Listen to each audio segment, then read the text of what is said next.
If you have Folklore the Affliction and you've been thinking about not having Folklore the Affliction, perhaps you should ask yourself, will it HeroQuest? That was how I got your attention. That's how I increase watch time. This is a very narrative type of game. Combine and have the same stats. So your flesh-eating ghouls could be the zombies of HeroQuest, and you could combine these with the infested. The eyeball tokens kind of remind me of the eye of node by node, or area by area, rather.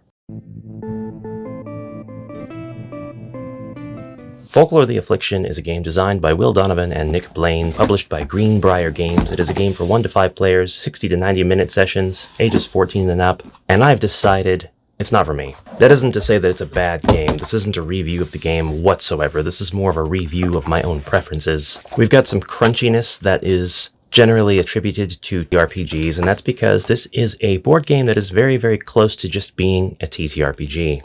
And that works kind of in its favor because you've got these lovely board game rules that restrict your party from doing things like going to the bar and trying to flirt with the maid. That's kind of a the good, the bad, and the ugly are all the same thing situation. I really appreciate it. The downside is that there had to be scenarios crafted. Scenarios that are not dissimilar from a Dungeons & Dragons game book, for example. And while your heroes can definitely go to the bar and try to chat up that sultry elven tavern wench, they very much can go along a scripted adventure. A Dungeons & Dragons adventure book is pretty big. A campaign is going to be a very well thought out, very open to different paths, open-endedness type of adventure that can accommodate for a lot of different things. There's basically an entire world that is built into each of those books. But with the Story Journal 1 Adventures Begins books that comes with Folklore's The Afflictions, you're getting, I believe, 6 adventures. Yeah, Story 6 is Origins of the Flame, and it starts on page 37, and it ends on 44, which means they've got about 7 pages. 8 pages to make this entire scenario. And this is how it plays. You have scenarios that begin. Let's go to story 1, everything changes. You get your setup, and this is going to be a little bit of a different sort of scenario because it's the tutorial scenario. So you're getting a few more of these explanatory boxes. Let's actually go ahead to story number 2. Story 2, Root of Evil. This gives you the skirmish table, the world map, what story moments to read once you reach points A, B, C, D, or others. You get the intro text, you get to choose your path, and it goes on to detail all of the different scenarios and skirmishes that you will be encountering, and what to do if you lose battles, because just because you might lose doesn't mean the game is over. This is a very narrative type of game. If you lose the battle, you lose this scenario specifically, all characters will receive a permanent -1 to their max vita. All town services at Wayland Point, except the physician and the gypsy encampment, will be unavailable for the next story you play, although story elements may still occur. I think this works out really well. I think this is a fine size for an adventure book of this type to come with a game of this type. It is relatively small, and one thing I didn't touch on is at the very end of the book has the choose your own adventure style progression at the very end, except instead of being a bunch of passages that interweave and go to one another, you have your consequences right there. You make your choice, and then it will actually give you something related to the story that you're in and related to the gameplay mechanic of this game. Just to break in here real quick, one of the best ways to support the channel is through the Patreon. Not for nothing, I've got all kinds of quests, I've got posts, I've got videos on the back end. There's even a year-long merch loyalty program. Subscribe and you'll get merch every 3 months. You can get this lovely Nilbog mini print, this AshQuest mini print, this amazing AshQuest mug, which has the AshQuest shield on one side and Nilbog in goblin mode on the other. And at the end of the year, a t-shirt commemorating your survival. Thank you for your consideration. Back to the video. So like, just for a couple of spoilers, I'm not really going to get into the story of it. If you have to read entry 11, this is a bad example. Entry 14, then each character will lose 1 positive status. Entry 13, receive the Ancient Agricola artifact. If you were to choose whatever points you to story moment number 4, the group will gain 8 lore after you read this brief passage. This is not a bad way to do a game. It's not a pure dungeon crawler. It does go into TTRPG territory, and I think that it very much wants to be a board game driven kind of TTRPG. You can play this solo, which makes it score a lot of points in my book. But although I just completely lied to you and said that there would not be an overview and then gave you an overview of the game, I'm actually now going to get to what this video is all really about, which is, will it HeroQuest? Where did I put my here it is. Today we look at the minis, the tokens, the cards, the boards, the dices, and the others, and we determine a score between 1 and 10, from 1 to 10. So it's not like 2 to 9. Will Folklore the Affliction HeroQuest? Can we cannibalize this for game components? If you're new here, I do this sort of thing semi-regularly with almost all of the games. I think I'm going to do it with pretty much every game I own. We're starting with minis, not cards. There are a lot of cards once we get to that. The game does not come with miniatures. There is an edition of the game, I think, that replaces all of these standees with minis. If you're into TTRPGs, you're probably not in the camp of being super picky about your miniatures, or you might have a miniature that represents your character, but you're not necessarily going to demand that your GM have a miniature for everything, because TTRPGs are extremely theater of the mind. It's why people play TTRPGs. You need nothing more than a few sheets of paper, a pencil, and an adventure book or rules book to get started playing Dungeons & Dragons or Pathfinder or pretty much anything. Whereas with these adventure board games and these dungeon crawlers, everything is represented by something tangible, something tactile. But I digress. We don't get miniatures, we get standees. Now, we get standees with HeroQuest First Light game systems, so I'm actually not going to ding any game that I review for including standees and not minis. And although the art style and the sort of orientation of all of the characters within their frames do not match that of HeroQuest, I don't think that there would be anything wrong or any sort of problem with just bringing these into the game as they are. Now, you only get a select few of each of these creatures. There are, for example, only 2 Blood Priests, only 3 Brujas, only 3 Infesteds, but you could definitely have these sort of combine and have the same stats. So your flesh-eating ghouls could be the zombies of HeroQuest, and you could combine these with the Infested. And already you've got more of these creatures than you would have zombies. The Revenants really would play out like powerful skeletons, while the Decaying Dead, well, there's 4 of those, and there's 4 skeletons in HeroQuest, so you have an outright replacement for First Light. You've even got Arcanist, Archaeologist, Avenging Madman, hey, it's Sir Ragnar, Exorcist, Telepath, and Witch Hunter if you want to replace your roster of heroes, and you could even have homebrew heroes this way. So this sparks imagination, and it sparks a little bit of creativity on the Zargon's part. We've got some Nekuratus, some White Wolves, some Tainted Saplings. A lot of creatures here. If you don't mind the standees, then actually this will HeroQuest just fine, and I guess my only complaint is we have such a limited amount of standees here, but you can combine these with the HeroQuest ones or just use the HeroQuest ones outright, and that's going to be more than enough. And I guess that I went into so much detail with the standees because you could just replace the HeroQuest ones in order to make sure that the art style and the orientation of character portraits and stuff is all going to be very consistent, because these are like hip up shots, and I mean, that's not going to matter to the vast majority of people, but to some select few, and this video series is really aimed towards those select few as well as the general populace. I'm going to make special considerations for even the most picky of you, because I myself am picky and I want representation. It might bug you that the HeroQuest ones are the entire monster, and then these are like hip up shots. It might be less immersive. If it doesn't matter to you, then that's fine. Anyways, those will actually HeroQuest with the little asterisk saying, hey, look at the footnotes. And when you look at the footnotes, it will basically only First Light HeroQuest. You're probably not bringing standees into your classic HeroQuest game system. With that out of the way, let's look at the tokens. The tokens include a large double door, a tomb, several books, several magnifying glasses, this scare corpse, this log, more double doors, double store-sized gates, a candle, blocked rock tiles, a token that you can flip, I would say, and then you have a number of creatures, larger tokens that represent groups or large size monsters. That's just one token sheet. We actually have a few. We have some eagle. I'm sorry, that's a that's a dove, Ash. Dove, eagle. It's all the same to a goblin. There's a word I'm looking for here. Consumable. A lot of consumable items. Some very interesting tokens that have numbers around them that could be turn counters so that we can have things like status effects, attack tokens, eyeball tokens. We go into the next token sheet, and we have named characters and more of the same, and trap tokens, and a few X markers, and some fireballs, and some targets, and some wanted posters. Okay, so the tokens will HeroQuest. I'm just going to go ahead and give them a yes on that. It's going to be a binary yes or no, and that's going to be a yes, because these are perfectly homebrew inspirational. And I'm kind of surprised at myself for that, because I guess I expected far less, but I'm pretty inspired just by looking at these, and I'm going to tell you why. The target tokens are things that you can throw into rooms to represent that there are definitely monsters in there when the wizard casts some kind of perception spell looking for what rooms might be active. Such a spell doesn't exist in rules as written unless you really pull in. Well, such a spell doesn't exist yet, say that. We've got some fire tokens that can represent fires breaking out in rooms and therefore affect the entire room in which the fire token is placed, or it could just be that tile.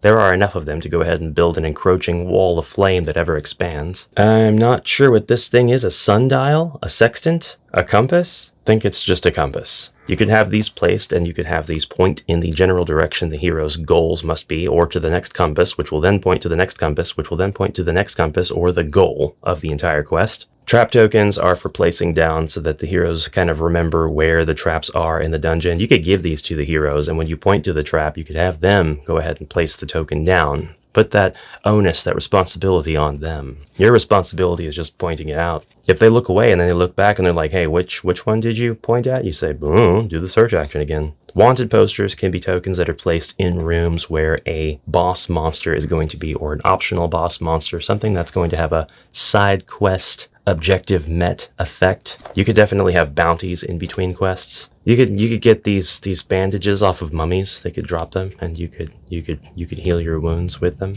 Levers is something that HeroQuest is sorely lacking. We need levers so that we can activate traps and doors and the like, and unlock more of the dungeon. The eyeball tokens kind of remind me of the eye of Zogar.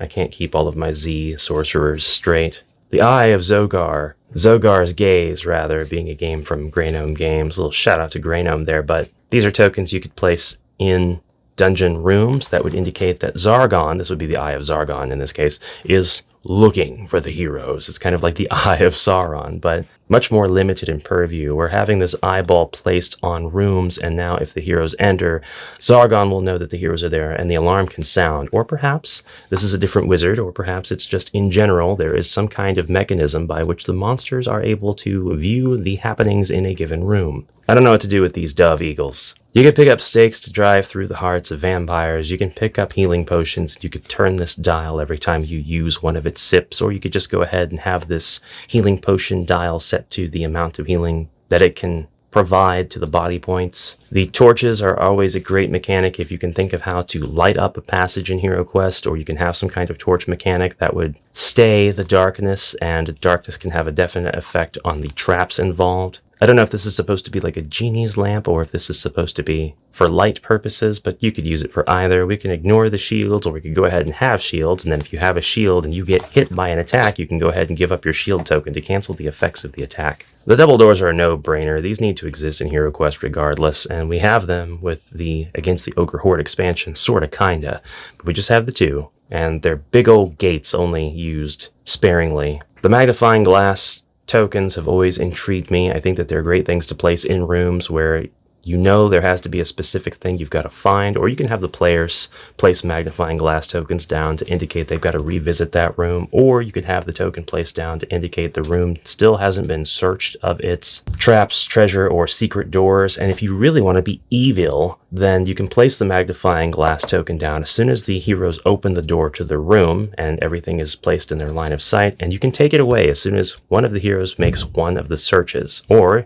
if you're like a lot of players these days, you can roll all of those searches into one and then point out where the traps are, reveal whatever secret doors there are, give the heroes a treasure card, then remove the magnifying glass, which means nobody can search in that room again. The books really can act like key items. Whenever you approach a room that has a book, you are going to be interacting with the book, and it's going to unlock a door of the same color, or it's going to just represent a special mechanic for that quest. I've spent a long time on the tokens, and I've gotten complaints about that before, but listen, tokens can be one of the most inspirational parts of a game system. But I will say the tokens in this case will HeroQuest. Those are just some of the ideas. You need to drop your ideas down below so I know what I can do with these awesome looking tokens for my HeroQuest games. Let's go to the cards next. And you know I am pickier on cards. You would think that cards would always HeroQuest because yay, more items, more equipment, more spells.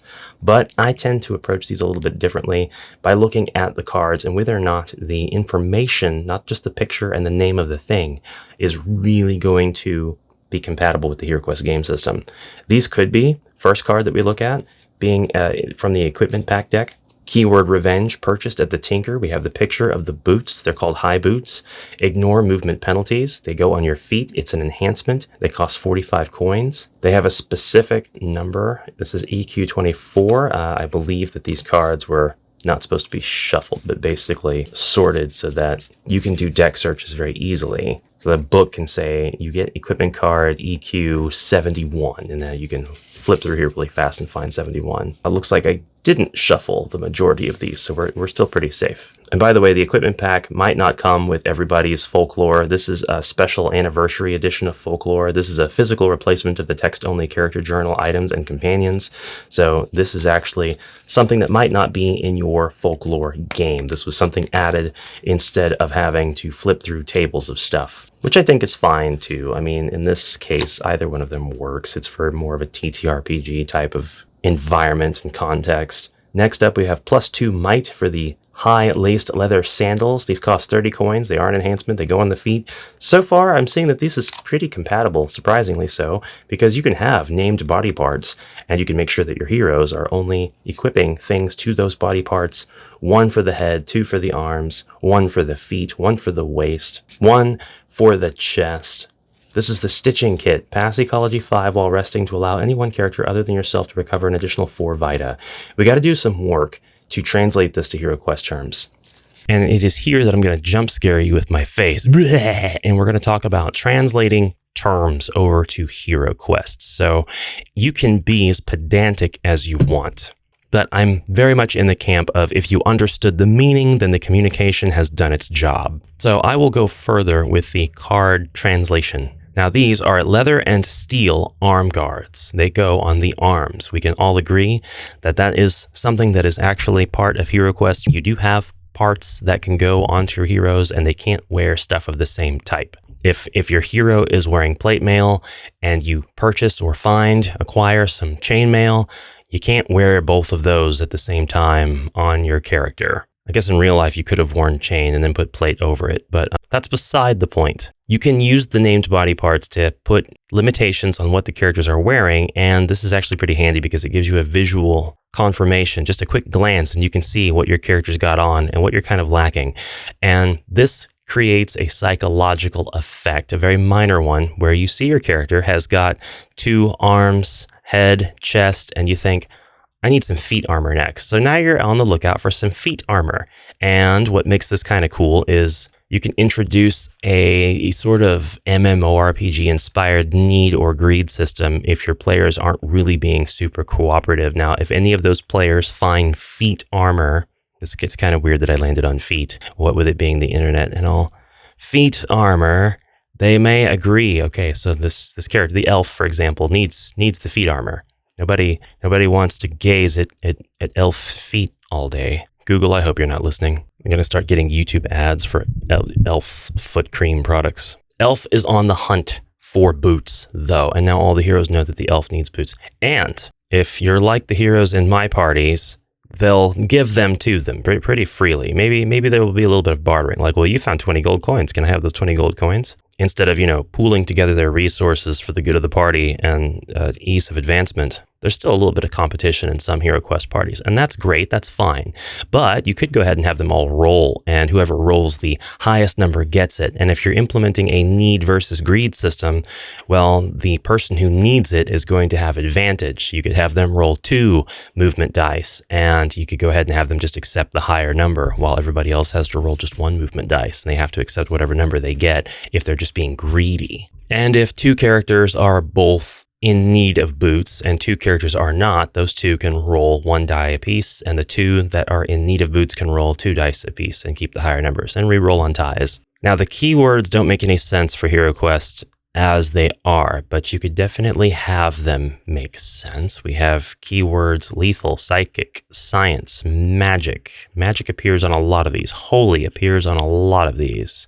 Forbidden, explore, cook, revenge, gambler. All of these things could be the place where the heroes can acquire this stuff in between quests. I'll leave you with that. We'll go on to the next thing. We have protective, we have enhancement, we have consumable. The protective gears are going to provide stat bonuses to your heroes. The consumables are things that are a one-time use. You use it, you declare that you've used it, and then the card goes away and you can't use it again.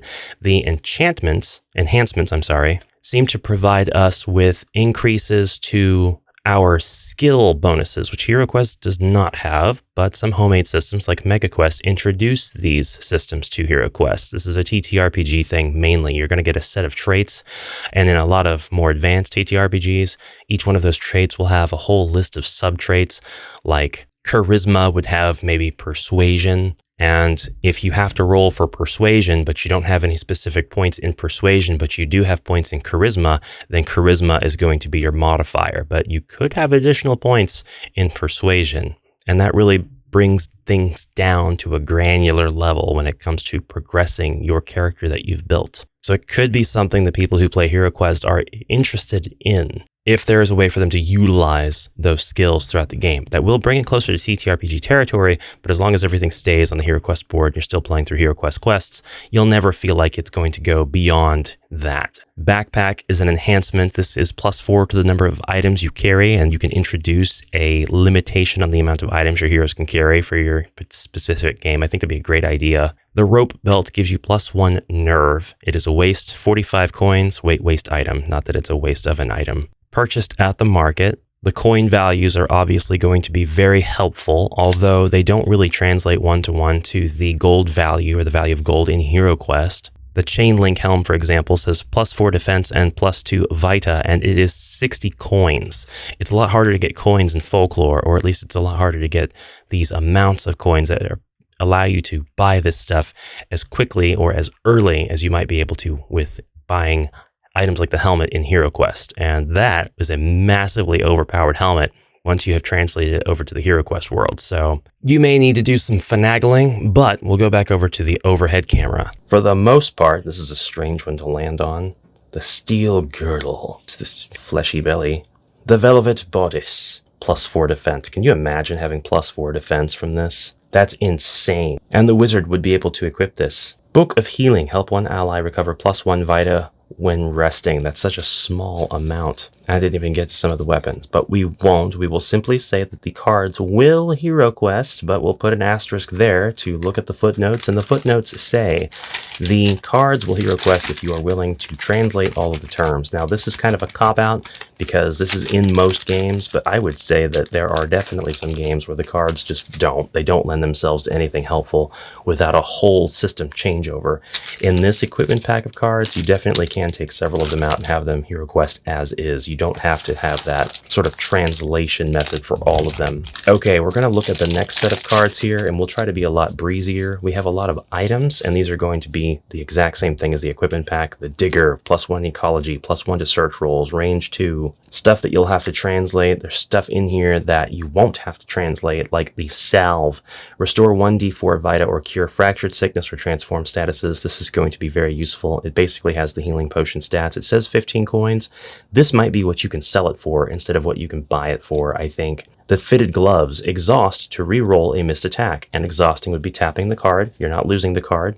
You can't have it back until you have unexhausted it, either through some mechanic in the quest or finishing the quest, and then you can unexhaust your exhaustible cards. This goes on the arms, so make sure that you think that the trade-off is worth it. We have artifacts, and if we look at the artifacts, same deal here. Wishmaker, discard to summon a Jinn to revive a ghost character to life with full vita, or bring a character in limbo back to ghost form with 10 ghost points. You kind of have to have a ghost system in place like Folklore has to make use of that. We have some tarot cards here, like the Empress. You have a maximum of 3 power points.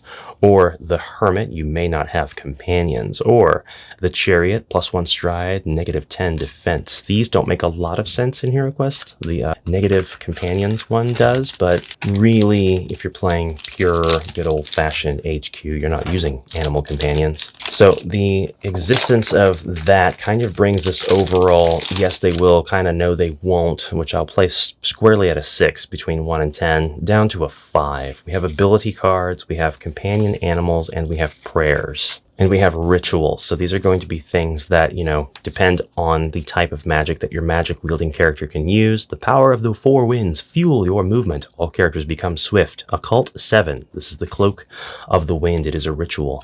Arcane ward is another ritual. Summon a ward that absorbs arcane energies unleashed against one of your allies. Attacks cannot damage your target ally for 3 rounds. That basically just means that Zargon's not going to attack that ally unless you're using a system whereby the enemies automatically attack the closest ally or counterattack the closest hero or whatever. Disorientation. You flood the minds of your enemies with confusing images. All foes receive -5 might and -5 defense for the current encounter. This would absolutely destroy a room of enemies. Ability. Sanctify. Holy. Remove the bloodlust or lycanthropic status from an ally within 4 rounds of being afflicted. This has unlimited uses. This is really going to bring this whole thing down a notch because it's going to require a lot of homebrewing the system or just outright no. Prevent a foe from summoning another creature onto the map. This might be useful, but it is a highly situational. I would say if you use these as sort of scrolls that you find rather than grant them to your heroes as permanent spells, they kind of work out better. And you could go ahead and have your hero exhaust them or whatever, and they could keep them in the next, but that's really no different from letting them have the spell selection in their permanent loadout, so I really wouldn't advise doing that. Next up, we have some cards that don't have any meaning. The top foe tracker, the right foe tracker, bottom foe tracker. Those will work out really well if you need some trackers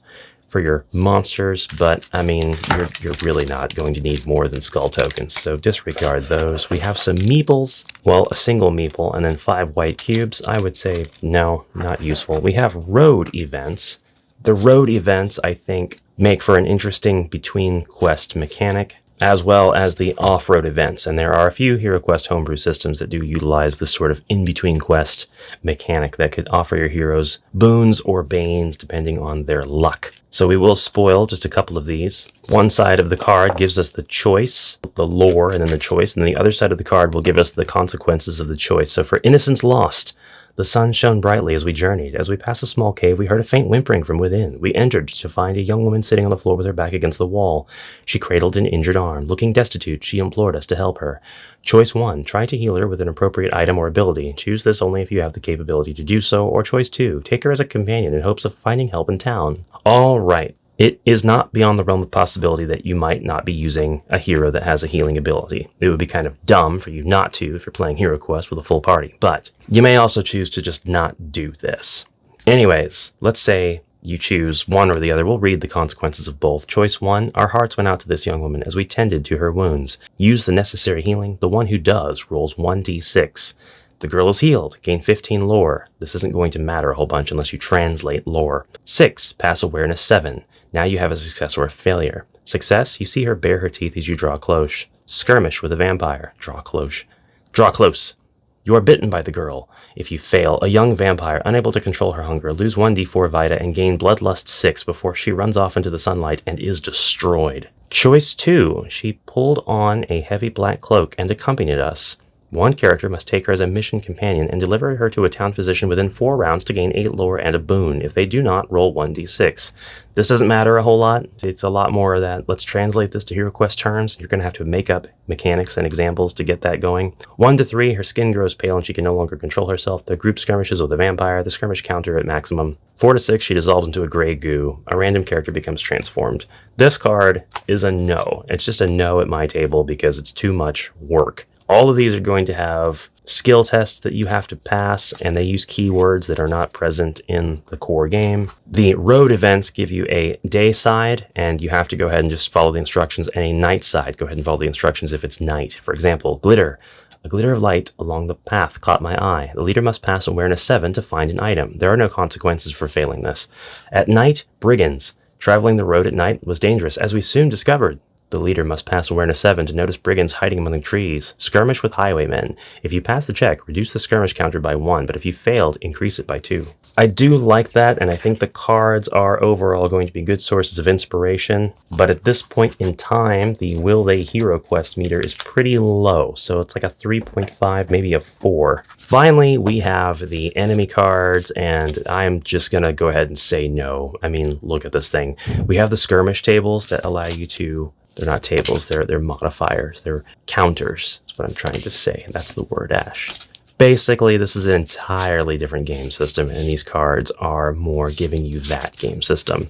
The cards even have like the arrows off to the side where you place other elements that come with this game. Do they HeroQuest outright? I would say that it's safer to say no, but I would definitely look into Folklore if you are trying to gain new components with which to supplement your HeroQuest game system, especially if you are in the direction of turning it into more of a TTRPG experience for you and yours. As for me, let us continue with the next, which is board. Okay, so this comes with a couple of different things in regards to boards. One, it comes with the world map, and I think that a world map will always HeroQuest, especially if you have one as simple as this. It is, you could go ahead and play a quest, or you could assign quests to these different nodes. You could definitely have these town events set up for if you have a town deck. You could have these other places like the Goron Tombs and whatnot be the actual quests where you're going to go to fight monsters, and you could have the spaces in between be die rolls. And if you roll these movement dice, 1 if you're on foot, 2 if you have a horse, and so on,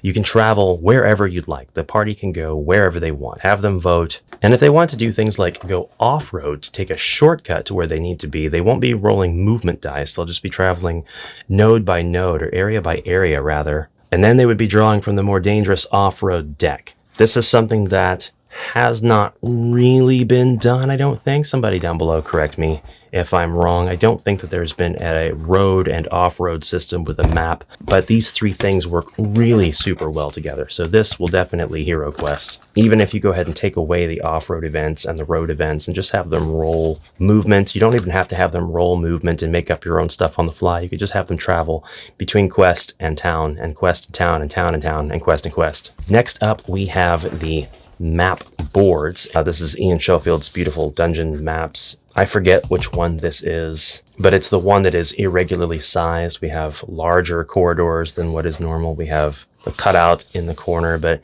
you can place this right down on this board, and you see it doesn't line up exactly. The tile drift happens very quickly, even though these are only 10 tiles by 10 tiles. So I would say they're not going to be compatible with the board, but they're so big that it doesn't really matter anyway. You could play your HeroQuest skirmishes right on these, and you could have your heroes wandering through the paths, the roads, whatever, and if they fail to get to the next town or the next dungeon in time, you could go ahead and pull a road tile like this one and generate an encounter for them to fight orcs or goblins or what have you on the road ahead. And while that might not seem like a whole lot of challenge because it's just going to be a skirmish, if you have a few orcs and then your heroes are here and everybody's in everybody else's line of sight and it's the monster's turn and they go and they murder the wizard, that could be a problem. Having to roll a brand new wizard for the incoming quest, that might not be the thing the heroes want to do, so they can exercise caution.